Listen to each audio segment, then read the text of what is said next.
Di natibag na dedikasyon sa kabila ng kalamidad. Yan ang ipinamalas ng medical professionals na patuloy na nag-aruga sa mga pasyente ng Cebu City Medical Center nang makaranas sila ng malakas na lindol. Pusuan na yan sa report ni Oscar Oida. Sa gitna ng pangamba at nakakayanig na takot, may yumayakap na kapanatagan mula sa mga totoong bayani. Ang matatapang na medical frontliners ng Cebu City Medical Center na naging sandalan ng mga pasyente sa gitna ng lindol. Di natibag ng lindol ang dedikasyon ng mga staff ng ospital.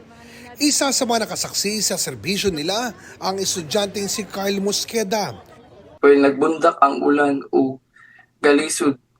And dito na ito nagkakaya ang mga health workers na sakripisyo nila ang kinabuhi para sa atong komunidad. Isa nga sa pinakahuling lumabas ng gusali ng ospital, si Dr. Gracita Rabago. Sa gitna ng mga aftershocks, itinuloy niya ang pagpapaanak at matagumpay na iluwal ang isang baby boy. Sabay sa pagbuhos ng ulan, ang pag-apaw ng paghanga sa kanilang ipinakitang tapang. Hawak ang mga suwero, tulak-tulak ang mga pasyente, kinalong ang mga sanggol. Nakabantay, alerto at kalmadong ginagampanan ang tungkulin kahit pa may takot rin sa kanilang damdamin. Despite sa kalisod, sa kakulba na atong na experience kagabi una nga sila gapabiling ligon.